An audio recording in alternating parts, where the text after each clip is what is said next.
2023 has been an absolutely insane year for gaming, with so many great games and so many more that I haven't been able to play. So, of course, since that time of year, I needed to do a Games of the Year ranking. Let's go. Time for BG 2006's top 10 games of 2023. Because yes, there were actually enough to warrant a top 10. Number 10, and I'm sure you figured it out by the fact that the background footage hasn't changed rapidly, but it's Mario Wonder. Look, was I super critical on this game in my review? Yes. Is the game necessarily bad? No! Is the game overhyped? In my opinion, yes. I genuinely have heard so many people praise it to ridiculous degrees. Like, I'm sorry, the amount of people that have called this game peak is really a lot for what is just a Mario game. A good Mario game, but when aren't they? Just not fantastic. Yes, I'm using this section to effectively explain myself a bit more that I didn't, because I do think the game is overrated. It's just, I didn't explain that very well in my review. But yeah, I do think the game was pretty solid. And I didn't touch on this nearly enough, but the game itself looks really great. The animation is really, really good. I just generally don't talk too heavily about visuals because they aren't really that important, in my opinion. Not that they aren't important, but just from a game perspective, those are one of the things that doesn't matter too much to me. I'd rather a game look ugly as hell, but be incredible in terms of gameplay and story, than a game that looks gorgeous, but in reality is just a big movie. My point being, it has its charm, and the game is pretty good, and I definitely did make several mistakes in that video, but overall, I don't think the game's necessarily bad, but I also don't think the game is necessarily amazing.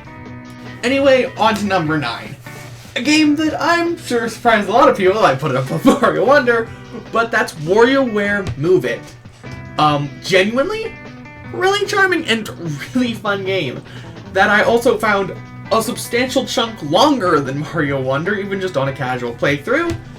And in addition, I just really love the WarioWare series. It really does just feel like hundreds of little tiny concepts that Nintendo were like, we can't make this into a full game. Why don't we just make a bunch of them into a small game? Sweet, let's go with that. And also, this game just has Wii vibes.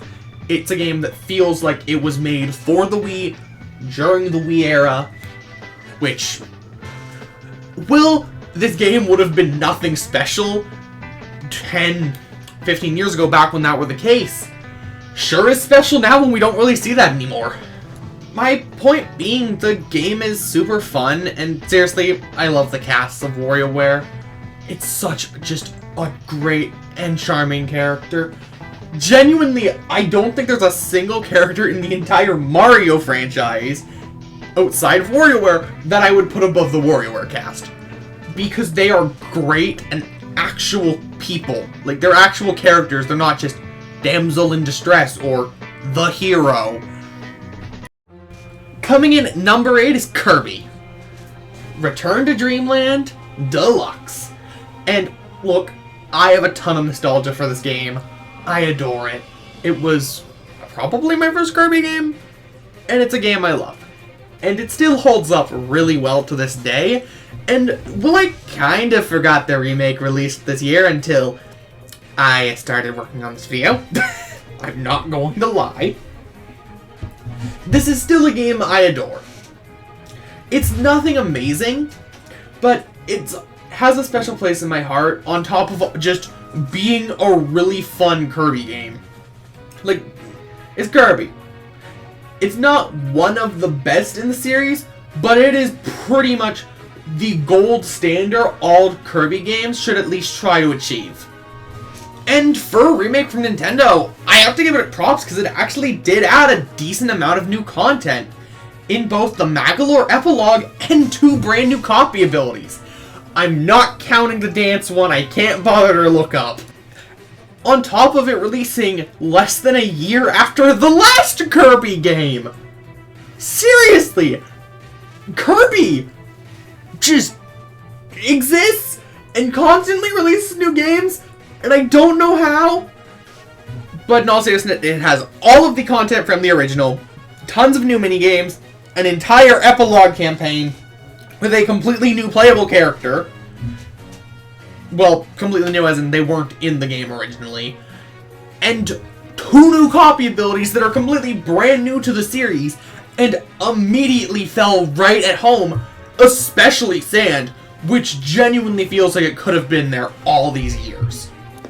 Before we continue, please consider liking and subscribing. It helps with the channel a ton, and videos like these take a lot of work.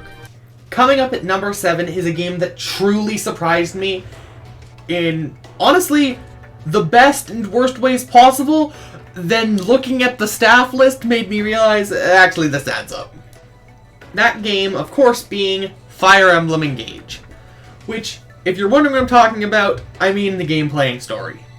For brief clarification, the story was written by the same person who worked on Fates' story, which is one of the worst in the series. This probably being the worst in the series. But, in a similar note to Fates, it has one of, if not the best, gameplay in the series. So, effectively, it's very much a Fates 2. Or, I guess, 4. And I don't mean anything about the story, because it's the characters that really matter for the sake of these stories. And Fates has some characters I adore, and same case with Engage. Anyway, maybe we should stop comparing this game to one that released on the 3DS. Because the visuals are fantastic. Genuinely, this game looks gorgeous. Some of the lighting just doesn't feel like it should be coming from the Switch, and it looks great. The animation, the characters feel really great. Point being, visually, I love how this game looks, and I have to give that so much props. And gameplay-wise, genuinely, this is some of the most fun I have had playing a Fire Emblem game in years. Because the combat's really fun. It's great to break weapons through the weapon triangle, which gives the weapon triangle more of a purpose than just, maybe you shouldn't attack this axe with a lance. And the customization was great. And thankfully, the summoning system was a lot less bad than I was expecting it to be, because they are such minor stat increases that you might as well not go for them, especially since they take up the same slot as an emblem. And for clarification, by the end of the game, I'm pretty sure you literally only have like 1 party member that can't equip an emblem, if you have them all. And since this game was supposed to be an anniversary title, it of course also has legacy characters. But honestly, the legacy characters in the form of the emblems is fine enough, since they really just act as what I would call MacGuffins. It's get this 12 rings to do the plot. They really aren't characters, and frankly, if you removed them from it and just made them power-ups, it wouldn't affect it much. But the extent of what they do bring along is the paralogs, which actually let you visit iconic locations from famous battles in their games, which is super cool. Genuinely, the game's just really fun, has a fun cast, and I actually really like what they did with it. Also, I automatically have to give it props because my favorite Fire Emblem character made it in as a summonable emblem. Sadly, not one of the ones that actually do things, but it's a PNG of a character I like, who hasn't been acknowledged outside of the gacha game in English yet. Point being, the game's really fun, and it's an anniversary title that doesn't exactly rely on you knowing the franchise or just being like, hey, look, it's this character! You pretty well can enjoy it as a first Fire Emblem game, which is great, because sometimes anniversary releases are way too focused on only attracting existing fans instead of luring new ones in. And I don't personally like that when it's basically just relying on the marketing of older games. Anyway, moving on to number 6, which is a game that I'm sure shocks some people with how low it is on this list, but hey, this year has had some absolutely incredible games. The game, of course, I'm talking about right now is the one on screen, Tears of the Kingdom. To put it bluntly, the original script for this video included an intro where I'm like, by the way, Game of the Year isn't Tears of the Kingdom. Bet you can't guess what it is. Obviously, that was also before Baldur's Gate came around, because I've been planning this video for a while. You know, since the start of the year, kind of ranking the games I've played against each other so I could make this top 10 list when the year came to a close. And the reason Tears of the Kingdom ranks so low is for two reasons. One, which is not the game's fault, and one that kinda is and also isn't. One of the two reasons is, seriously, this year is ridiculously stacked. I know I mentioned it originally, but I'd be willing to say that you have no clue what number one is. Genuinely, unless you know me in real life, because I've been hyping this game up, you probably have no clue what it is. Anyway, I should probably talk about Tears of the Kingdom now, like a minute into the Tears of the Kingdom section. But its other issue is it's more of the same. Tears of the Kingdom is more Breath of the Wild, which is not a bad thing. Breath of the Wild is a fantastic game. The issue with that is it's been 7 years for more Breath of the Wild. If this game released after 2-3 years, I don't think it would be an issue. But you wait so long, you can't just make more of the same and expect it to be at such a grand level. Especially since so many games that were inspired by Tears of the Kingdom exist and have released since then that improve upon that formula, if not just being better games. And I'm not going to call any game out specifically, but there are definitely some games that only exist because of Breath of the Wild that aren't just Breath of the Wild, but more. You genuinely could have sold Tears of the Kingdom as Breath of the Wild DLC, and most people probably wouldn't have cared nearly as much.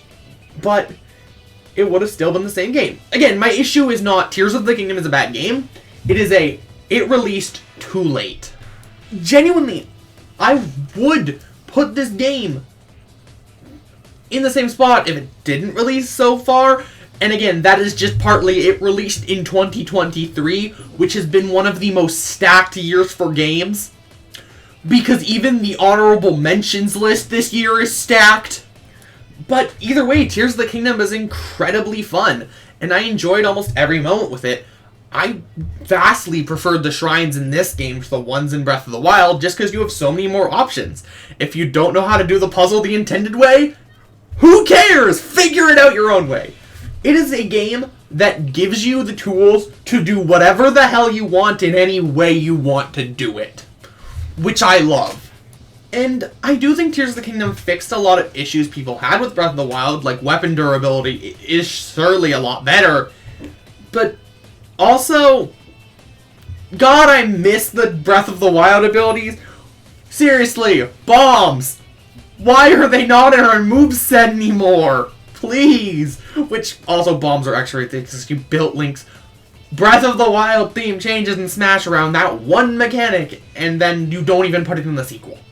Also, I know they don't make sense in context with the story, and they were replaced, but I miss memories so much.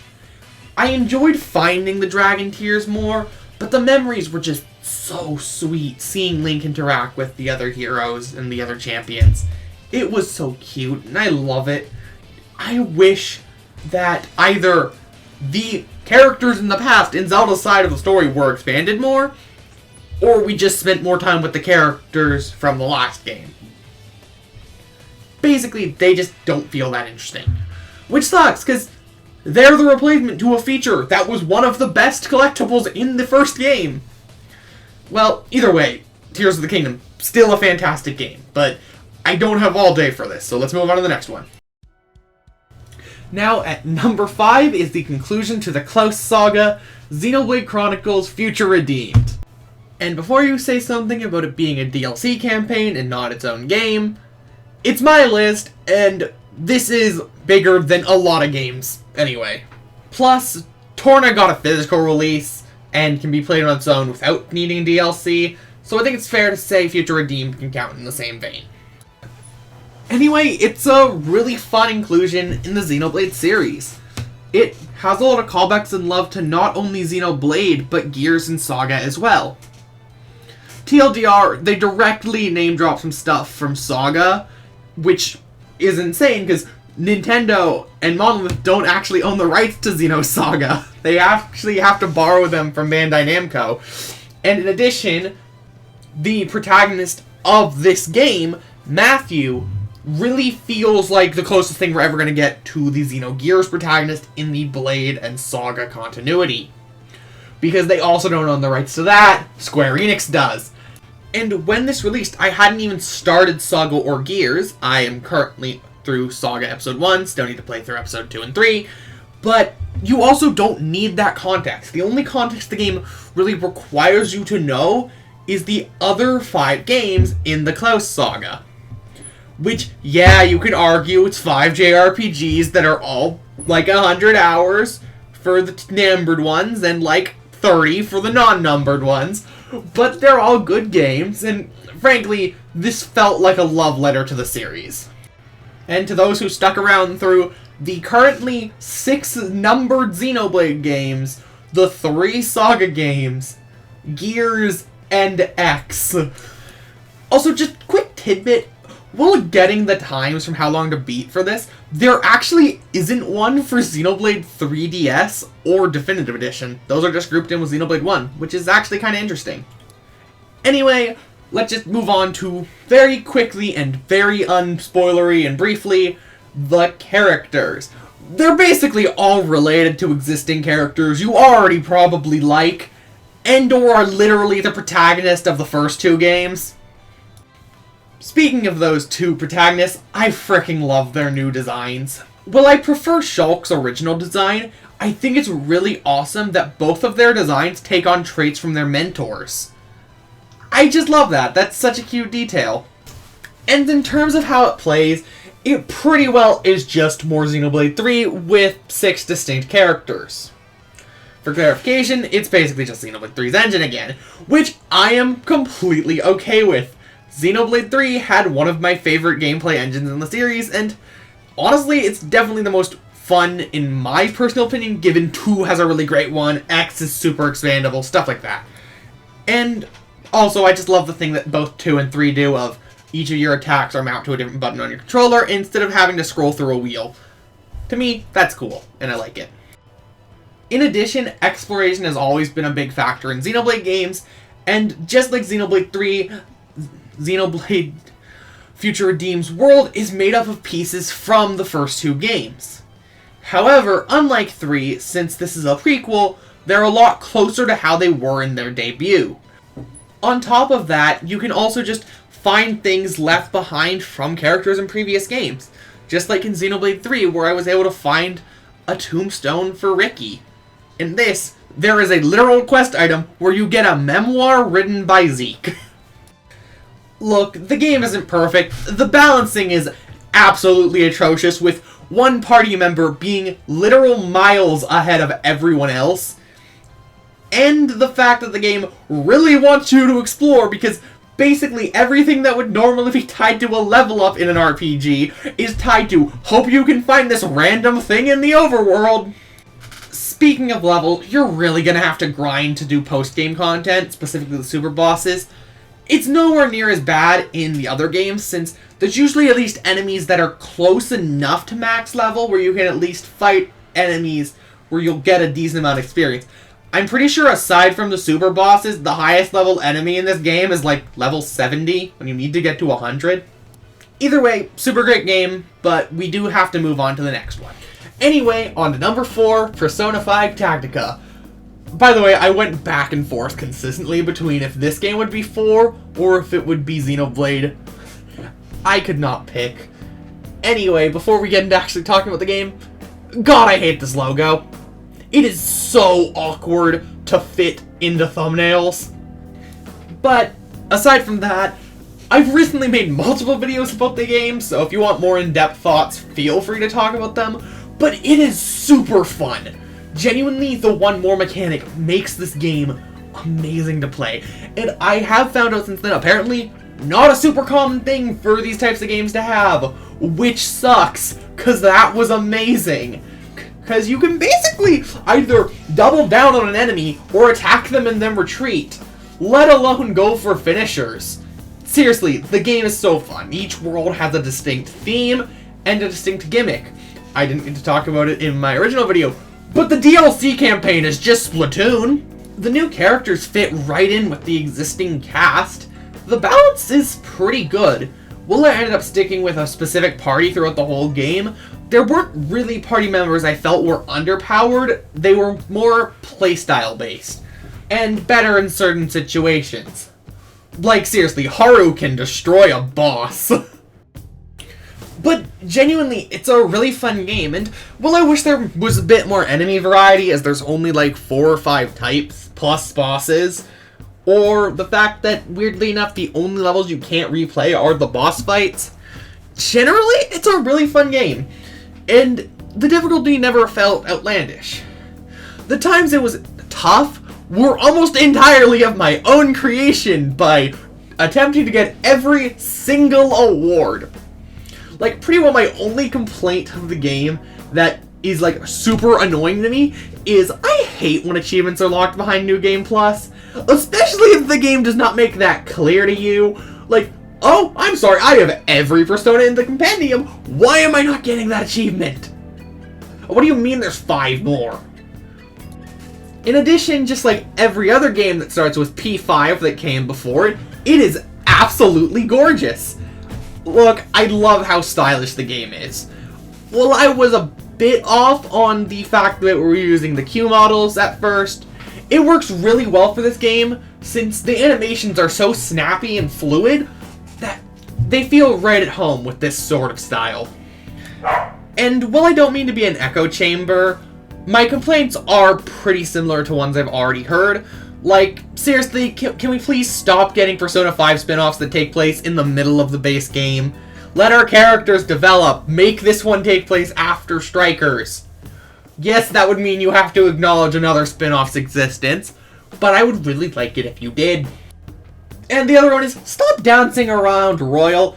Make it so it either exists or it doesn't, instead of this weird game where we will pretend it exists in the DLC so we can sell you Kasumi, but in terms of the main game, what do you mean? Royal never happened. That's not a thing that exists. Kasumi never existed. And this is something I've heard before, but you could really get away with the fact that she doesn't exist in Strikers by just saying she's overseas, doing a gymnastics competition. That makes enough sense and explains why she isn't in Strikers. Seriously, this wouldn't be that hard. Generally, really good game, really fun tactics game. Genre, I'm somewhat mixed on. It really depends on the subgenre of the genre, but it's really fun, and I really enjoyed it. But before we move on to the top 3, I have honorable mentions, also known as a small handful of games that I really wanted to include, but I just didn't end up playing them this year, so I can't really give my thoughts on them. So, let's get straight into that. Also, for the first one, I had my good friend Red Rain do all the voiceover stuff because he's actually played the game in question. So all his stuff is in the link in the description. Have you played RPGs and wondered if your decisions actually matter? Have you ever wanted to take any path that you can? Well, Baldur's Gate 3 is the game for you. This game will let you take the narrative in any direction you choose. You want to be morally good? You can do that. You want to be pure evil and murder villages? You can do that too. You want to have very good interactions with other characters, very compelling characters? It is there. You are given unparalleled freedom in this game. On top of that, the combat system is incredibly fun. That forces you to use tactical combat with a variety of means to deal with them. It's also important to pay attention to your environment and to make use of it. As well as that, the entire game is voice acted and motion captured. There is so much production value, so much love in this game, that it is insane what you can do. In addition, every problem in the game you can tackle in a variety of ways. Whether you want to use deception, persuasion, intimidation, or just straight up murder if you're that kind of person. Without spoilers, I can say that this is such a phenomenal game that will last you, easily 50 hours. But you can go even further than that by doing the tons of compelling side content.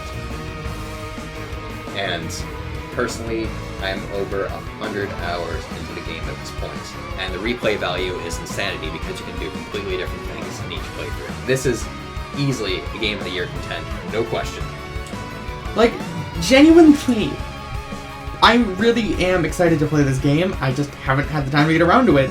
But it was very wrong of me to not include it on this list in some shape or form. Pizza Tower is sadly a game I was not able to play this year. Genuinely, it looks really fun. It just looks like a really fun platformer. I've heard a ton of good things about it. And sadly, I don't have much to say since I haven't played it, but it did deserve to be included in this list somewhere. Swinging its way into number 3, and the top 3 placement, is Marvel Spider-Man 2. Look, I have videos on this game as well. I'm pretty sure that goes for almost every single game in this list. But I'll run it down pretty quickly since this is another game you've probably heard a few things about. Genuinely, it has a really good story that does incredible justice to these characters, and one of my bigger complaints with the story is setup. It sets up a few things for future games, except for the fact a good chunk of those are like, hey, this character is coming. Who is that? Like, I knew who the characters were because I'm a nerd, but seriously, if you don't know who half these characters are, you're not gonna care about this thing. Like, one of them's a freaking post-credit scene for a character that has never been in a movie. I don't think she's been in a TV show, and I don't think she's been in really anything outside of the comics. And I'm sure that won't be an issue once she comes into the games in the future, since pretty much every character that's actually important to the narrative does get a proper introduction in case you aren't familiar with them, but having a cool reveal be hampered by, hope you know who this is, feels kinda awkward. Also, Yuri Lowenthal's performance as Peter Parker was freaking amazing. You can really feel the additional aggression and the symbiote suit slowly taking over Peter's mind throughout the whole game. It is great. Like, Yuri Lowenthal, incredible voice actor, but this is one of his best performances. Anyway, in terms of gameplay, swinging around's a lot faster, you have web wings, which are really useful, especially for getting over the bodies of water, the map is larger, and swinging is equally as fun as it was in the last 2 games. Seriously, you don't know how fun it is to just swing around New York in these games. Like, they have the whole impressive marvel of you can travel to anywhere in New York through fast travel in like just over a second. But like, why would I do that? It's more fun to just go there myself. Which, you know you have a good game when I would much rather actively just go from point A to point B than use fast travel to instantly get there instead. Costumes are great, given there are a few from the prior games I really wish were there, or some that I just really wish they would add. First Swing, Leap of Faith suit from Spider-Verse. On a related note, while I was getting an image of this in editing, almost every single result that appeared at the top of Google was freaking mods for the games to add this in. But yeah, combat's super fun, traversal's super fun, and in terms of side content, generally it's really good, and if you don't like it, they're usually over relatively quickly. Hell, collectibles are even fine.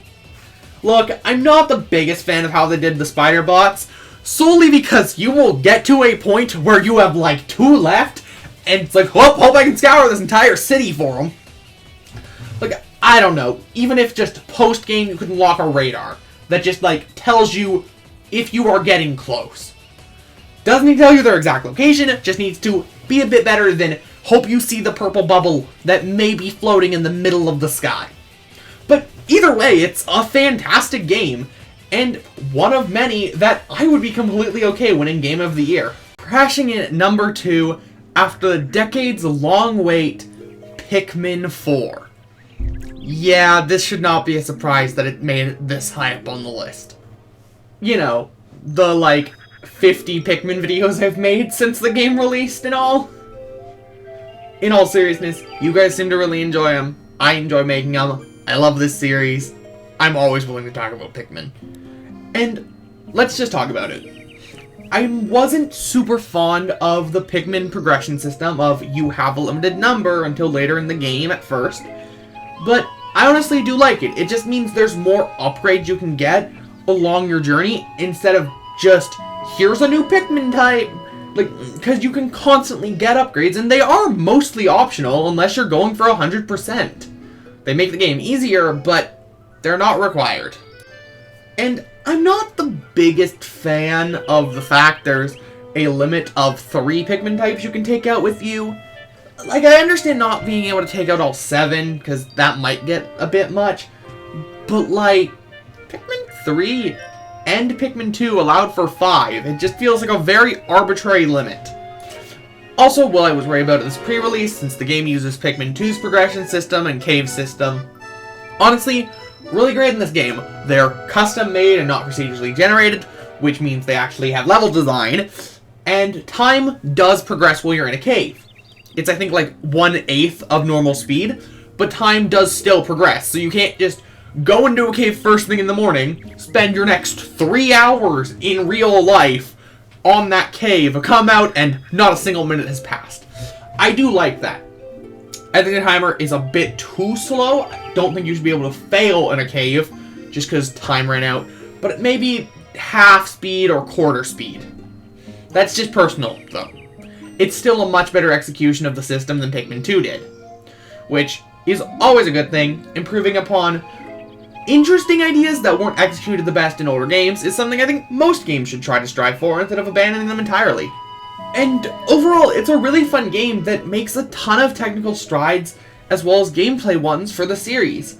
Do I think it was worth waiting a decade for? No. Is the game fantastic? Well, it made it to number 2.